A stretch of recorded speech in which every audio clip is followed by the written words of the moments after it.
안녕하세요. 리더스 가이드의 신우철 목사입니다. 아침 저녁으로 많이 쌀쌀해졌습니다.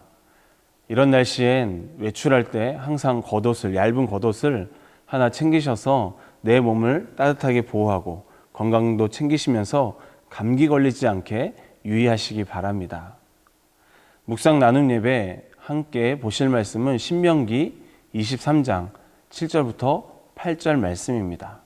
오늘의 말씀은 신명기 23장 7절 말씀입니다. 오늘 말씀을 읽어보면 하나님께서 미워하지 말라라는 말씀을 2번이나 하고 계십니다. 하나님께서 에돔과 애굽을 미워하지 말라라고 말씀하신 이유는 무엇일까요? 그것은 은혜입니다. 은혜 때문에 그래요. 에돔과 애굽이 이스라엘에게 어떤 은혜를 베풀어서 하나님께서는 그들을 미워하지 말라고 말씀하고 있는 걸까요? 에돔은 이스라엘의 형제입니다. 애굽은 이스라엘이 기근으로 심해서 먹을 것이 없을 때 애굽으로 내려가서 그곳에서 피난처로 삼아 지냈던 땅이 바로 애굽입니다. 그것을 생각해 볼 때 하나님께서는 그들을 미워하지 말라고 말씀하고 있습니다. 하나님의 은혜를 받고 사는 우리 역시 이 시대를 살아갈 때 어떻게 살아가야 할까요? 첫째, 이웃을 미워하지 않고 살아가야 합니다. 여러분, 이웃을 미워하지 않고 살아가라는 이 말에서 우리는 예수님의 그 말씀하셨던 큰 계명이 생각이 납니다. 하나님을 사랑하고 내 이웃을 내 몸과 같이 사랑하라고 하신 예수님의 이 2 계명이 우리에게는 생각이 납니다.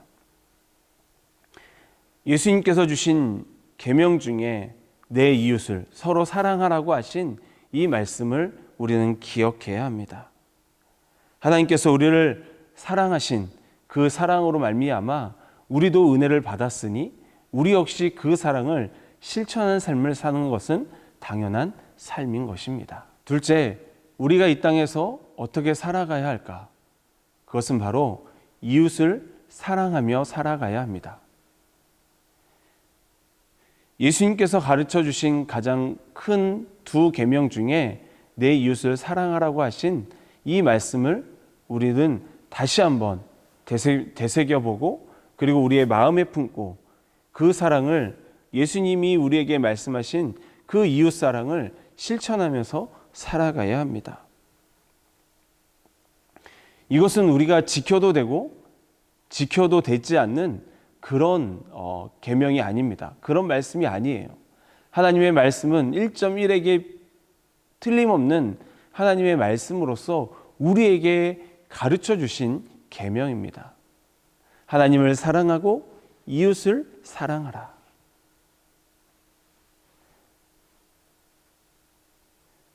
성령의 열매 중 가장 첫 번째 열매가 어떤 것입니까? 사랑의 열매죠. 이 사랑이 얼마나 중요한지 그리고 얼마나 소중한지를 우리에게 성경은 말씀해 주고 있습니다. 예수님도 이 사랑을 말씀해 주고 있습니다. 그래서 우리는 하나님의 명령 따라 서로를 사랑하며 살아가야 합니다. 하나님께서는 에돔과 애굽을 통해 이스라엘 백성들에게 은혜를 베풀어 주셨습니다. 그 은혜를 통해 하나님은 에돔과 애굽을 미워하지 말고 사랑하라고 말씀하고 있습니다. 여러분, 우리가 살아가는 이 땅 가운데서도 우리가 정말 보기 싫어하는 사람도 있을 것입니다. 미워하고 싶은 사람도 있을 것입니다. 그러나 그런 가운데서도 하나님께서 우리에게 가르쳐 주신 사랑, 이 단어 하나를 기억하며 마음에 새기며 내 이웃을 내 몸과 같이 사랑하라고 하신 하나님의 말씀을 기억하며 사랑을 나누는 우리 모두가 되기를 주님의 이름으로 축복합니다. 가족들과 함께 나눌 질문은요, 누군가를 미워한 적이 있다면 함께 나눠보시고 무엇 때문에 미워했는지 함께 나눠보시길 바랍니다. 두 번째는 하나님께서 우리에게 가르쳐 주신 가장 큰 두 계명을 함께 나누어 보시기 바랍니다. 이번 한 주간도 서로를 사랑하며 살아가는 여러분 되시길 축복합니다.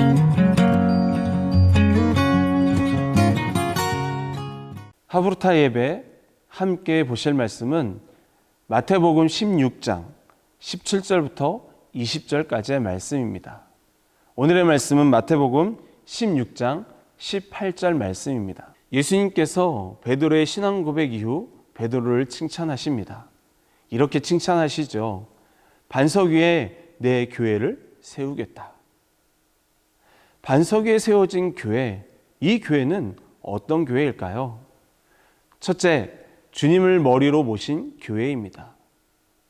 반석 위에 세워진 교회는 어떤 교회일까? 이 교회는요, 바른 신앙 고백을 가지고 있는 교회입니다. 즉, 주님을 머리로 모신 교회가 바로 반석 위에 세워진 교회예요. 우리의 신앙 고백은 바른 고백을 하고 있는지 돌아봐야 합니다. 혹 우리가 신앙 고백에서 바른 고백을 하지 못하고 있다면 우리는 주님을 머리로 세운 교회가 아닌 것입니다. 우리의 신앙이 바른 고백을 할 때 우리 역시 주님을 모신 교회로 살아가게 될 것입니다. 머릿돌이신 주님을 바르게 고백할 때 우리의 교회는, 그리고 우리의 몸된 성전, 우리의 교회는 견고한 교회로 서게 될 것입니다. 반석 위에 세워진 교회, 둘째는 주님의 말씀을 사모하는 교회입니다. 여러분, 고린도서에 보면 우리는 주님의 몸된 성전이라고 말씀하고 있습니다. 하나님의 몸된 성전으로서 살아가는 우리는 무엇을 사모해야 할까요? 바로 하나님의 말씀을 사모해야 합니다. 하나님의 말씀을 사모하는 자는 음부의 권세가 이기지 못한다라고 말씀하고 있어요. 여러분, 하나님의 말씀으로 단단하게 세워져 있는 사람들은 어떤 어려움과 고난과 역경이 와도 무너지지 않습니다. 쓰러지지 않아요. 음부의 권세가 툭 건드리면서 쓰러뜨리려고 해도 넘어지지 않아요. 결코 이겨낼 수 없습니다. 그렇기 때문에 우리는 음부의 권세를 이길 수 있는 유일한 방법, 그것은 바로 하나님의 말씀을 사모하는 것입니다. 하나님의 말씀을 사모하는 교회가 견고한 교회가 될 것이고 반석 위에 세워진 교회가 될 것입니다. 반석 위에 내 교회를 세우시겠다라고 하신 예수님의 말씀은 바른 신앙 고백을 하는 교회, 그리고 주님의 말씀을 사모하는 교회가 바로 반석 위에 세워진 하나님의 교회가 되는 것입니다. 음부의 권세 앞에 승리하는 것은 바로 신앙 고백을 바르게 하고 하나님의 말씀을 사모하며 나아가는 교회입니다. 우리 모두가 하나님의 몸된 성전으로서 바른 신앙 고백을 하고 하나님의 말씀을 사모하는 자들로 살아가길 축복합니다. 함께 가족들과 나눌 말씀은요, 반석 위에 세운 교회는 어떤 교회인지 나누어 보십시오. 두 번째는 견고한 교회를 세우기 위해 사모해야 할 것은 무엇인지, 그리고 세 번째는 음부의 권세 앞에 승리하는 비결은 무엇인지 가족들과 함께 나누어 보시기 바랍니다. 여러분, 이 시대를 승리하며 살아가는 길, 그것은 바로 하나님의 말씀을 사모하는 길입니다. 그리고 머릿돌 되시는 그 주님을 바르게 고백하고 그 주님을 모시며 사는 사람들이, 하나님의 백성들이 이 시대를 이기며 승리하며 살아가게 될 줄 믿습니다.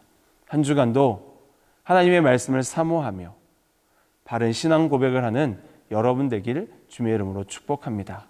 감사합니다.